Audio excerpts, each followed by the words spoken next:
Olá pessoal, saudações a todos. Nós hoje vamos dar continuidade aos assuntos da segunda unidade de literatura para a segunda série. E hoje nós vamos ver as vanguardas europeias. É muito importante a gente entender esse assunto, porque na aula passada nós comentamos sobre o pré-modernismo no Brasil. E uma das coisas que inspiraram o pré-modernismo no Brasil foram justamente as vanguardas europeias que nós comentamos vagamente na aula passada. Então, hoje, a gente vai se aprofundar um pouco mais nesse assunto. Bom, vamos iniciar aqui com algumas ideias gerais sobre o que foi essas vanguardas europeias, né? O que foram as vanguardas europeias. Bom, primeiro nós trazemos aqui, né, o nome atribuído a movimentos culturais que começaram na Europa no início do século XX. Então, quando nós falamos aqui de vanguardas europeias, nós estamos falando de movimentos culturais que surgiram no início do século XX na Europa, né? Esses movimentos, como a gente vai perceber, não apenas influenciaram a literatura, né? Eles influenciaram a arte de modo geral e também a própria concepção da realidade naquele momento. Representaram um tempo de ruptura com as estéticas precedentes, como o parnasianismo e o simbolismo. Então, as vanguardas europeias elas trouxeram novas ideias, novas concepções que vão entrar em choque com aquilo que se entendia no período do parnasianismo e também o simbolismo. Entre esses choques, a gente vai perceber uma crítica à ideia de que um artista, para produzir uma obra de arte, ele precisava se filiar a um determinado movimento literário ou movimento artístico, né? Então, as vanguardas europeias elas vão surgir com a proposta de que o artista ele deve ter total liberdade para produzir a sua obra de arte. Essa obra de arte não precisaria estar alinhada a uma determinada corrente artística ou movimento literário, né? Nesse período, a Europa estava em clima de contentamento diante dos progressos industriais, dos avanços tecnológicos, das descobertas científicas e médicas, como eletricidade, telefone, rádio, telégrafo, vacina antirrábica, os tipos sanguíneos, o cinema, o raio-x, o submarino, a produção do fósforo. Então, o século XX, o início do século XX, foi um momento de grandes transformações, sobretudo no campo da ciência e também da tecnologia, né? A gente viu o surgimento de novas máquinas, como automóvel, cinema, né? Alguns avanços científicos, algumas descobertas científicas na área da física, da biologia.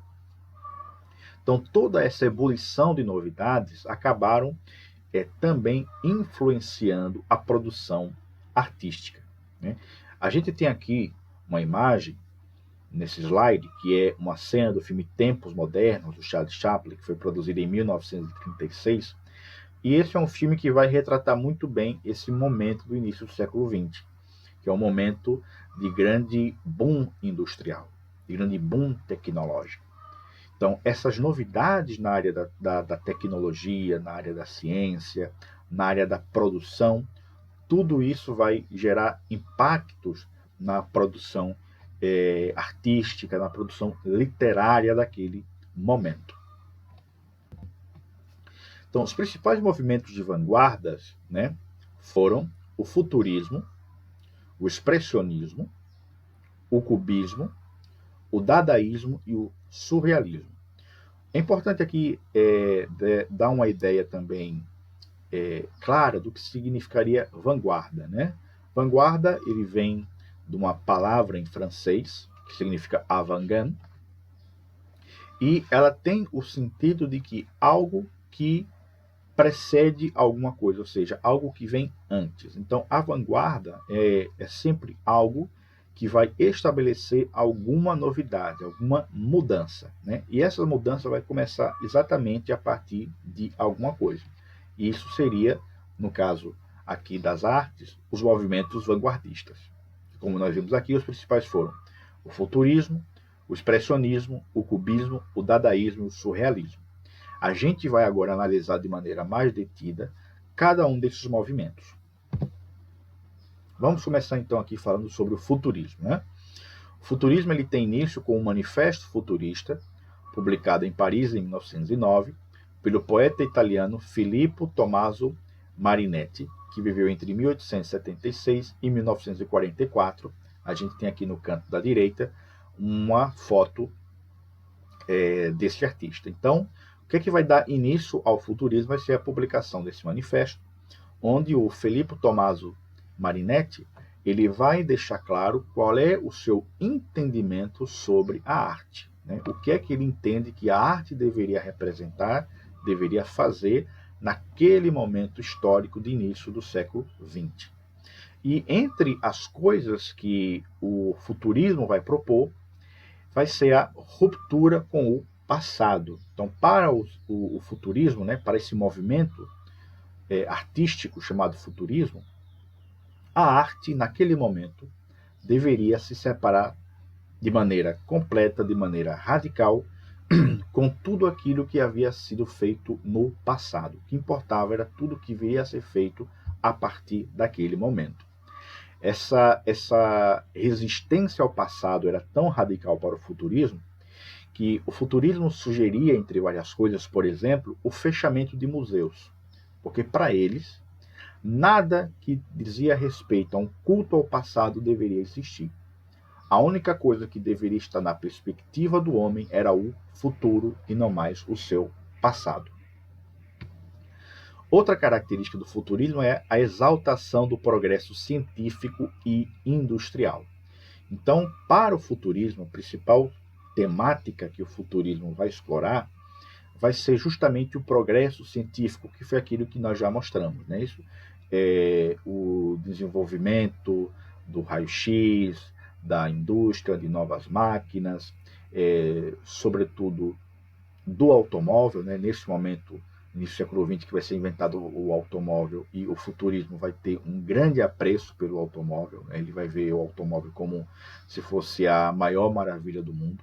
Inclusive existem poemas, obras de artes que são feitas para exaltar o automóvel. Então, o futurismo vai tomar como um dos seus temas a exaltação a todas aquelas novidades que nós vimos no campo da ciência, no campo da indústria. E também um fascínio pela velocidade. Então, a gente vai ver muito nas obras futuristas uma exaltação ao movimento, à velocidade, né? Lembrando que essas vanguardas, elas vão afetar não apenas a literatura, mas vão afetar sobretudo as artes plásticas, como por exemplo a pintura.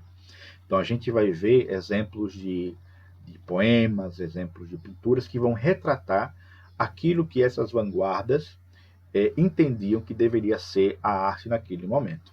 No caso do futurismo, nós vamos analisar agora um poema e uma pintura, onde a gente vai identificar alguns desses elementos. Vamos começar aqui fazendo a análise desse poema, que é Canção do Automóvel, que foi de autoria do Filippo Tommaso Marinetti, que vai dar início ao futurismo, e vamos ao que ele diz sobre o automóvel, né? Deus veemente de uma raça de berro, automóvel ébrio de espaço, que esporas a angústia com o freio dos dentes estridentes.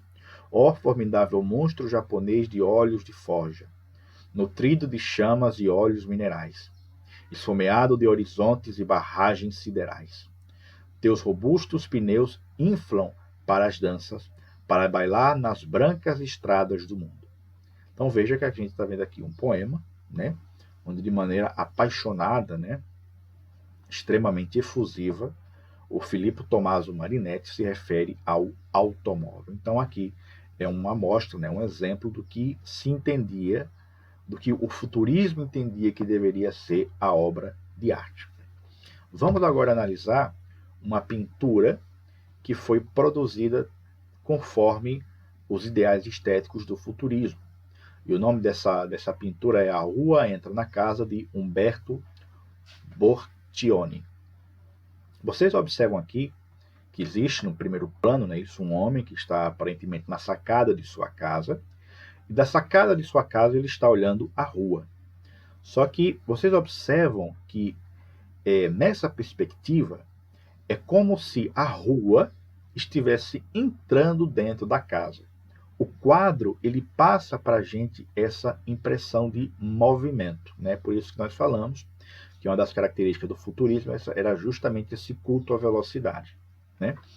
Então, nas artes plásticas, a gente vai ver isso muito com obras que representam muito movimento.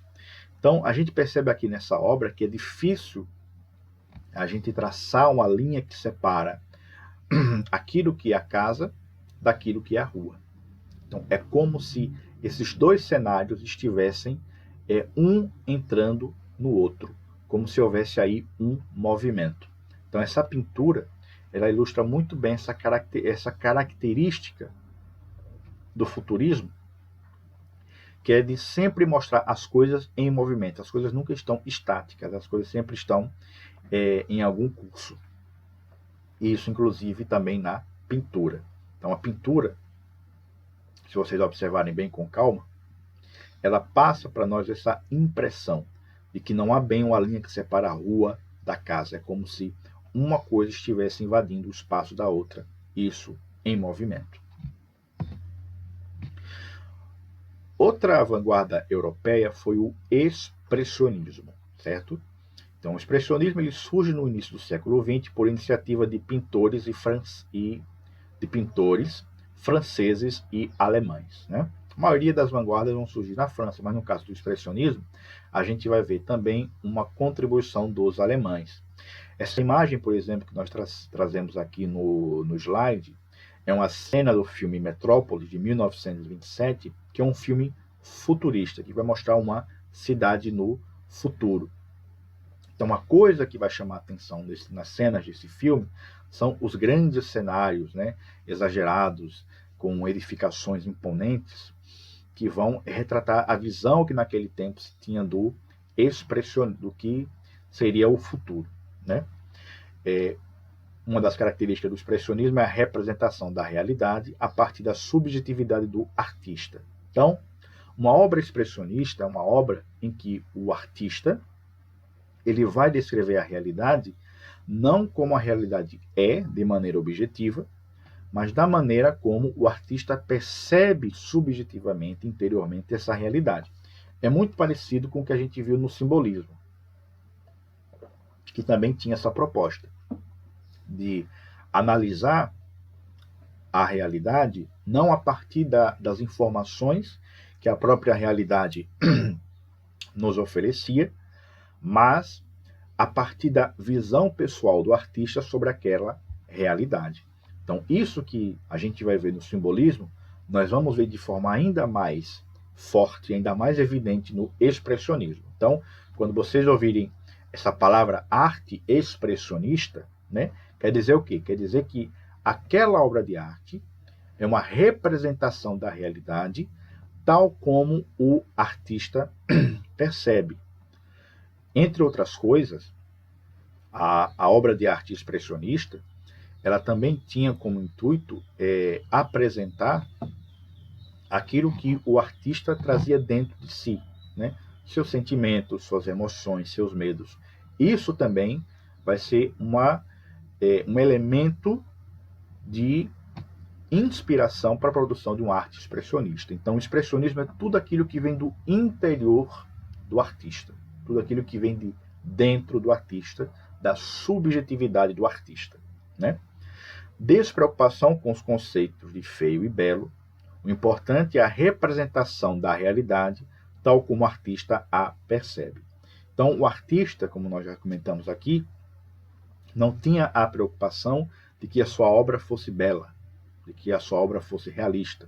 O que importava é que aquela obra de arte representasse aquilo que estava no interior do artista, né? A percepção da realidade do artista, ela vai ser traduzida na obra de arte, tal como o artista intimamente, subjetivamente a percebe. Para ilustrar isso, nós trouxemos aqui esse quadro, que é O Grito, de Eduard Munch, que é um pintor alemão. E a gente está vendo aqui, vocês estão vendo aqui uma obra de arte que expressa claramente uma coisa interior, né?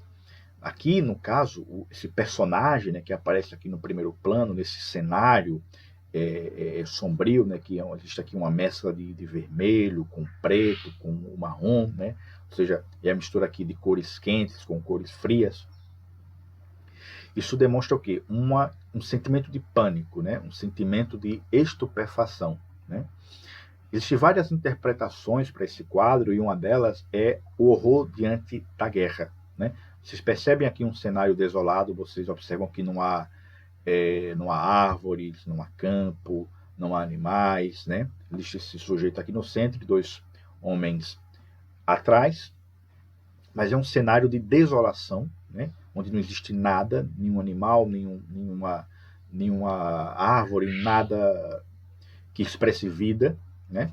E essa pessoa com esse grito de horror. Uma das interpretações desse quadro é que ele retrata o horror diante da guerra, né? Ou seja, a percepção do artista diante do fenômeno da guerra, que ele vê o quê? A guerra como algo que é absurdo, que é desolador, que é algo que diante do que você só pode se expressar dando um grito de medo, um grito de horror, né? É uma das linhas de interpretação desse quadro. E aqui a gente está vendo a percepção pessoal do artista sobre esse assunto.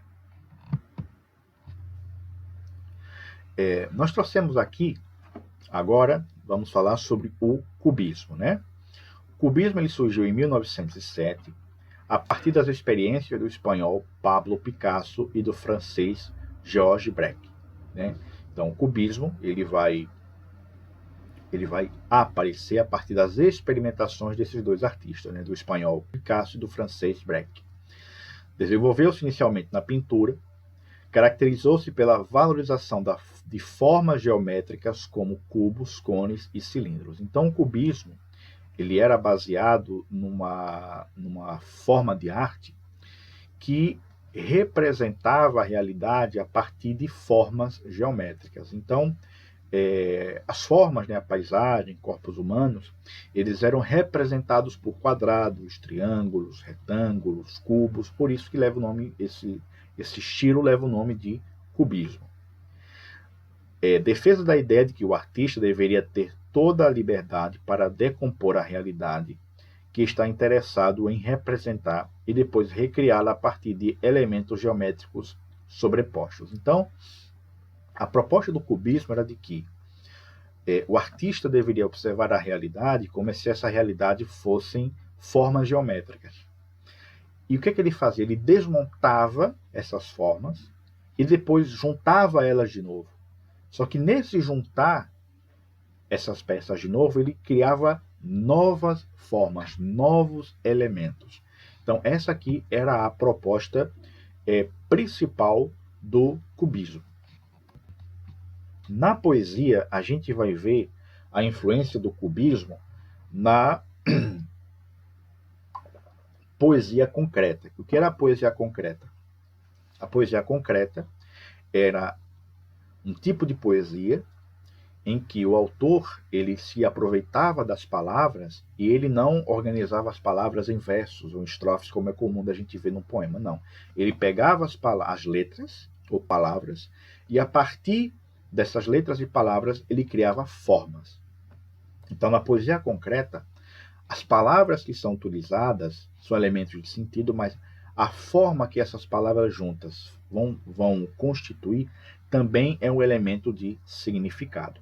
A gente vai ver isso, por exemplo, no poema O Infinito dos Seus Olhos, do poeta concreto Décio Pignatari.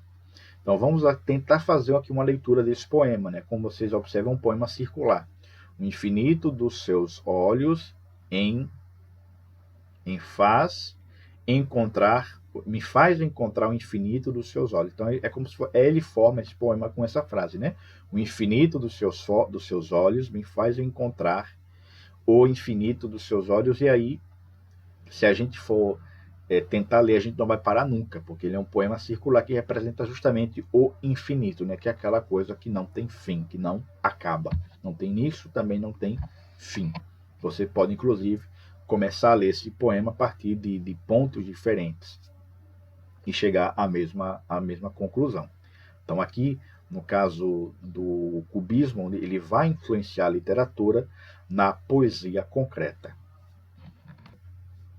Nas artes plásticas, como nós já comentamos aqui, né, o que é que esse estilo vai fazer? Ele vai decompor a realidade em formas geométricas e depois remanejar essas formas e formar uma nova imagem. A gente vê isso no quadro Guernica, do pintor espanhol Pablo Picasso. Nessa obra, a gente está vendo aqui, né, várias formas, né, que são utilizadas, não necessariamente formas geométricas já prontas e acabadas, mas a gente vê aqui a criação de novas formas. E com esse quadro, o pintor espanhol, ele quis retratar o horror da Guerra Civil Espanhola. Então vocês estão vendo aqui, né, pessoas. É interessante nesse quadro que você observa como se fosse a retratação de um quarto, né? Vocês veem ao centro uma luz que mais parece um olho, mas também pode ser um sol, né? E vocês veem que existem pessoas que estão deitadas, né, como se estivessem feridas ou mortas, e as imagens que parecem erguidas aqui, a imagem de um boi e a imagem de um cavalo. Algumas linhas de interpretação desse quadro dizem que, como é um quadro que retrata a Guerra Civil Espanhola, ele representa o quê? Que há na guerra um rebaixamento do humano e uma sobreposição do animalesco, ou seja, como se na guerra o homem deixasse de ser homem para se transformar em um animal, em uma fera. Então essa aqui é uma linha de interpretação desse quadro. Continuando entre as vanguardas europeias, a gente vai ter agora o dadaísmo, né? O dadaísmo ele foi fundado em 1916 pelo poeta suíço Tristan Tzar, né? Que é a imagem que nós retratamos aqui no slide, né? É uma foto do poeta Tristan Tzar, que viveu entre 1896 e 1963. O dadaísmo foi o mais radical dos movimentos de vanguarda e, diferente dos demais, não propôs absolutamente nada. Então, quando nós analisamos as vanguardas europeias até aqui, a gente percebe que cada vanguarda vai apresentar uma proposta diferente. O futurismo, que vai falar sobre a exaltação à modernidade, a tecnologia, a ciência. O expressionismo, que vai falar sobre a subjetividade, né, do artista, que defende a ideia que o artista, em sua obra de arte, expressa a sua subjetividade. O cubismo, que é o uso de formas na composição artística. O dadaísmo vai ser um movimento que não vai propor absolutamente nada, né? Então ele não vai dizer o que a arte deve ser ou o que a arte não deve ser. Ele não vai aqui dar nenhuma sugestão sobre o que deveria ser obra de arte, como o artista deveria se portar, ou qual deveria ser o objeto de interesse dos artistas. Ele não vai propor absolutamente nada. Movimento anti-arte. O dadaísmo era contra as teorias, as ordenações lógicas, os manifestos e pouco se importava com o leitor. Então, para o dadaísmo, qualquer coisa poderia ser uma obra de arte desde que o artista entendesse assim. Então, a única coisa que importava era a relação do artista com sua obra. O artista não precisava se preocupar com o que as pessoas, ou seja, o público, os espectadores, iriam entender daquilo. O que importava era o que o artista queria expressar. Inclusive, essa questão de sentido é algo que, para o dadaísmo, não teria nenhuma importância, porque para o dadaísmo, uma obra de arte não precisa significar alguma coisa. Essa era uma das ideias do dadaísmo. Ele vai dizer que uma obra de arte não precisa representar nada. é arte tudo aquilo que o artista disser que é arte. Então, se, por exemplo, eu pego um lixeiro e coloco no centro de um museu, para mim, que criei aquilo, para mim aquilo é uma obra de arte. Inclusive, o próprio nome dadaísmo é um nome que não significa absolutamente nada. Né? Não é um nome que remete a alguma coisa. Não, é um nome que foi totalmente inventado por esse poeta, o Tristan Tzara, e não é um nome que tem significado nenhum, em língua nenhuma. Né? Então, a livre associação de palavras, técnica de escrita automática. Então, o dadaísmo, né, os poetas dadaístas, eles inventaram a técnica de produzir um poema que era assim.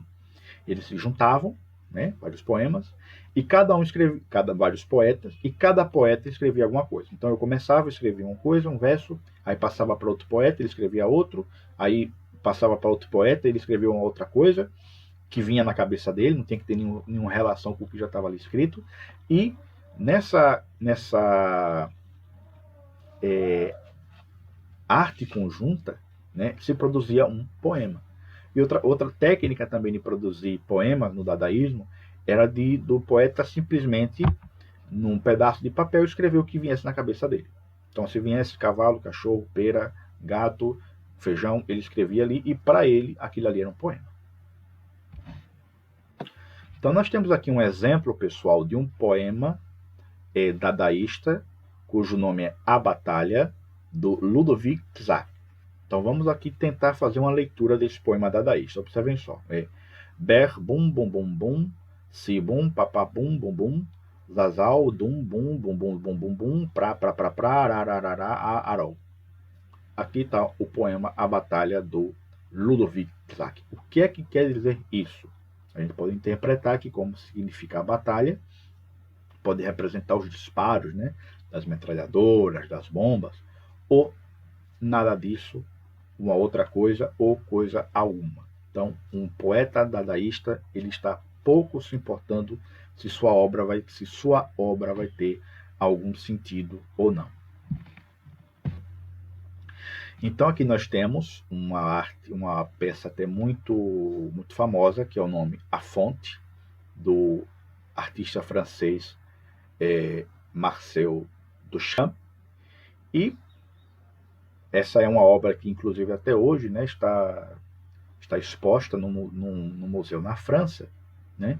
E aqui, na visão dadaísta, é uma obra de arte, cujo nome é A Fonte. O que significa isso? Né? O que é que ele quis dizer com isso? Vai lá se saber. Ou talvez ele não quisesse dizer coisa nenhuma. Mas, na cabeça dele, essa peça, que mais parece um mictório, né, aquele objeto que os homens usam para urinar em espaços públicos, isso seria uma obra de arte. E para vocês, isso é uma obra de arte? Para um dadaísta seria. Né? Vamos falar agora sobre o surrealismo. Né? O surrealismo ele surgiu em 1924, em Paris, quando André Breton, que viveu entre 1896 e 1966, lançou o Manifesto do Surrealismo. Né? Então, nós temos aqui um outro movimento de vanguarda que também vai surgir de um manifesto, e o criador, está aqui a imagem dele ao lado, que é o André Breton. Nasceu de uma ruptura com o dadaísmo, pois achava que a ação demolidora deveria ser somente uma das etapas do processo criativo. Então, essa ruptura dos conceitos tradicionais de artes propostas pelo dadaísmo é o que vai dar início ao surrealismo. Só que o surrealismo vai entender que essa ruptura com os conceitos tradicionais de arte deve ser apenas uma etapa do processo criativo. Né? O artista deve, depois que ele faz essa ruptura, propor algo novo, colocar algo em seu lugar. O dadaísmo vai dizer que não. Não há necessidade de colocar absolutamente nada no lugar. O surrealismo vai propor diferente. Se você faz a ruptura, se você diz que a arte não precisa ter um sentido, se você diz que qualquer coisa pode ser arte, isso é apenas uma etapa para que depois você crie efetivamente alguma coisa que tenha alguma representação, algum significado. Então, queria elaborar uma nova cultura, encontrar um caminho de acesso às zonas profundas do psiquismo humano. Então, Para a gente entender bem o surrealismo, é importante a gente entender uma ciência que também surgiu no século XX, chamada de psicanálise, pelo psicólogo veneziano Sigmund Freud. Vocês já devem ter ouvido falar de Sigmund Freud em algum momento. Então, o Freud ele vai dizer que a mente humana ela é dividida em 3 estruturas. Nós temos a estrutura da consciência, que seria a estrutura superficial, né? A estrutura da consciência é aquilo que nós efetivamente temos consciência, ou seja, nós sabemos. Existe a parte do subconsciente, que diz respeito a uma parte da que nós temos consciência de algumas coisas e outras não, né? O subconsciente ele estaria aí nessa situação intermediária, e nós temos o inconsciente. O inconsciente é seria a parte da nossa mente que nós não temos acesso de maneira consciente, ou seja, é algo que existe em nós, mas que nós não temos conhecimento. Para Freud, a prova que existe o inconsciente é de que muitas vezes a gente se percebe pensando certas coisas, tendo certos desejos, certas ideias que nunca passou pela nossa cabeça. Isso deve já ter acontecido em algum momento com vocês. De repente você ter subitamente um desejo, você não sabe explicar de onde é que veio esse desejo. Então, esse desejo que surge subitamente na sua mente, que alcança o inconsciente, é algo que está no inconsciente. Então, nós temos o consciente, o subconsciente e o inconsciente. O artista surrealista, né, influenciado por essas ideias freudianas, ele vai tentar alcançar, por meio da sua obra de arte, o inconsciente. É por essa razão que uma das coisas que a arte surrealista mais vai retratar são sonhos. Por quê? Para a psicanálise, os nossos sonhos, aquilo que nós sonhamos, representam aquilo que há em nosso inconsciente e que nós alcançamos por meio do sonho. Então, muitas obras de arte surrealista serão fruto de sonhos dos artistas. Então, o artista ele tem um sonho, ele sonha sobre uma determinada coisa, e ele vai pegar esse sonho e vai fazer uma pintura sobre esse sonho. Por que ele vai fazer isso? Porque ele vai entender que aquele sonho que ele teve é uma representação que existe daquilo que existe em seu inconsciente. Então, por meio da arte, o artista surrealista, ele tenta encontrar aquilo que é em seu consciente, ou seja, aquelas informações, aqueles sentimentos e pensamentos que nós conscientemente não temos acesso a eles, mas está em nós, né? E procura fundir a imaginação com a razão, que é aquilo que eu já falei, né? A questão de dele trabalhar sempre com sonhos. Vamos ver aqui um exemplo de um poema surrealista chamado Pré-História, do poeta brasileiro Murilo Mendes. Então ele começa assim: mamãe vestida de rendas tocava piano no caos. Uma noite abriu as asas, cansada de tanto som. Equilibrou-se no azul, de tonta não mais olhou. Para mim, para ninguém, cai no álbum de retratos. Então aqui é um poema, né, onde o autor ele está representando por meio de palavras aquilo que ele alcançou do seu inconsciente, provavelmente por meio de um sonho. Então aqui nós estaríamos vendo a retratação de um sonho, né? Veja que ele traz aqui todos esses elementos que ele coloca aqui, a mãe, o piano, são símbolos que vão sempre remeter a uma outra coisa. E aqui a gente tem, né, um exemplo de uma pintura que é o Carnaval do Arlequim, de Juan Miró, que é também um exemplo de uma pintura surrealista, né? Então vocês estão percebendo aqui, né, é uma pintura, né, que apresenta aqui várias imagens, né, muitas dessas imagens desconexas, e todas elas formam como se elas formam um carnaval, né, ou seja, uma coisa meio bagunçada, meio desorganizada e ao mesmo tempo também festiva, né? Então a gente está vendo aqui um quadro onde, quando nós analisamos para ele, o que é que a gente precisa entender aqui? Está uma retratação da realidade? Não. Aqui não está uma retratação da realidade, né? Aqui está uma retratação do inconsciente do artista. É por isso que é importante a gente diferenciar o surrealismo do expressionismo. No expressionismo, o artista tenta representar a realidade de maneira subjetiva. No surrealismo, a única coisa que o artista tenta representar é a sua subjetividade. Não que essa subjetividade tenha alguma relação com a realidade. Ele representa apenas aquilo que há no seu inconsciente, que ele alcança, entre outros métodos, por meio do sonho. Então, pessoal, esse é o assunto por hoje, né? Vanguardas europeias. É importante aqui dizer novamente que são essas vanguardas que vão ensejar o pré-modernismo brasileiro e, em seguida, o modernismo. Né? Todas essas novidades vão chegar ao nosso país na forma do pré-modernismo, em seguida com o modernismo. Né? Então, a gente deixa aberto agora para que vocês tirem suas dúvidas sobre esse conteúdo.